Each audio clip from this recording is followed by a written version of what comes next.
সুন্দরবন ভ্রমণের শেষ দিকে এসে আমরা হিরন পয়েন্ট বা টাইগার পয়েন্ট থেকে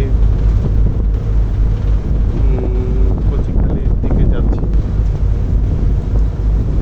সর্বশেষ মংলাতে আমাদের এই ভ্রমণটা শেষ হবে। এখন থেকে আরও 5 থেকে 6 ঘন্টার ব্যবধান আছে আমাদের এই ভ্রমণ শেষ করতে। আমরা বিস্তীর্ণ একটা এলাকা জুড়ে যে সবুজের সমারোহ দেখেছি, এটা যদি আরও ঘন পরিকল্পিত, আরও প্রাকৃতিক জীববৈচিত্র্যের জন্য সহায়ক এবং পশু পাখি ভরপুর থাকতো, তাহলে আমরা খুব খুশি হতাম। আমরা এই বিস্তীর্ণ বনে এখনো বড় কোনো পাখির সন্ধান পাইনি। আমরা আমাদের এই সুন্দরবনে এখনো বাঘের সন্ধান পাইনি। আমরা হরিণ দেখেছি, আমরা শূকর দেখেছি, আমরা এখানে কুমির দেখেছি, কিন্তু আমরা বাঘের সন্ধান পাইনি। বাঘের সন্ধান না পেলেও আমরা যে বিষয়টি বুঝতে পারি, যেখানে হরিণ আছে সেখানে অবশ্যই বাঘ আছে। আমরা বনের আরও দ্বীপে যেতে পারতাম, কিন্তু সুন্দরবন যতটা সুন্দর করে আমরা দেখি, সুন্দরবন পরিবেশ তত সুন্দর নয়। সেখানে হাঁটতে গেলে বিশেষ প্রশিক্ষণ নিতে হয়। সুন্দরবনের গাছের যে শিকড়, শ্বাসমূল, এটা যে কোনো পরিব্রাজকের পা জীর্ণ করে দিতে পারে, তাকে অক্ষম করে দিতে পারে।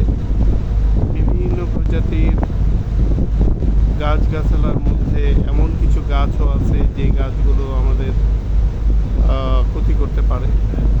আমাদের সম্যক ধারণা না নিয়ে এগুলোতে ঘুরে বেড়ানো মোটেই ঠিক না। বনের জন্যও যেমন এটা সঠিক না, একজন পরিব্রাজকের জন্যও সঠিক না। এখানে যারা ফরেস্ট ডিপার্টমেন্টের লোকরা আছে তারাও প্রশিক্ষিত এবং তাদের পক্ষেই সুন্দরবনের সব জায়গায় ভ্রমণ করা সহায়ক না।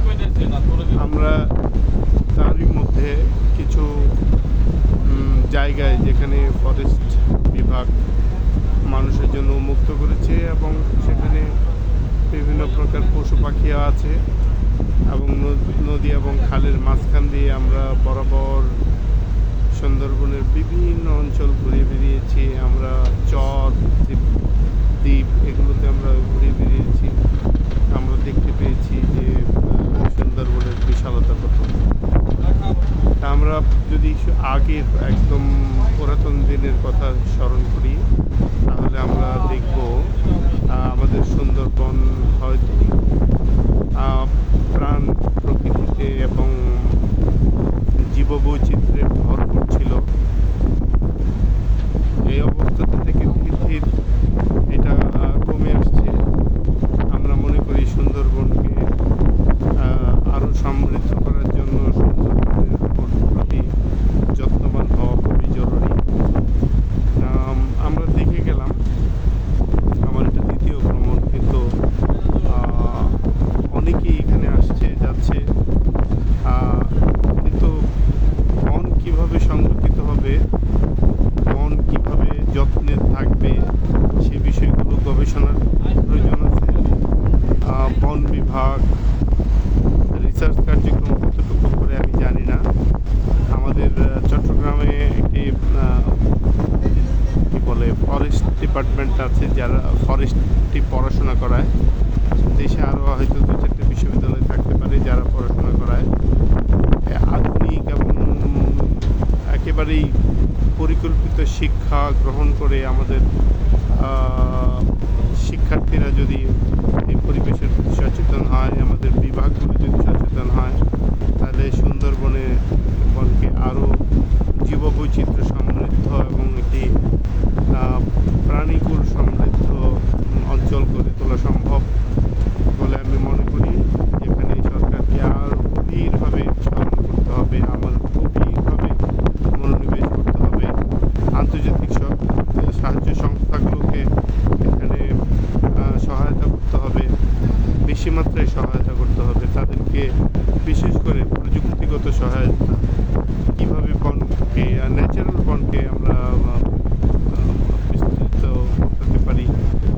এগুলোকে আরও সমৃদ্ধ করতে পারি, সেগুলো আমাদেরকে ভবিষ্যতে ভেবে দেখতে হবে এবং সরকারকে পদক্ষেপ গ্রহণ করতে হবে।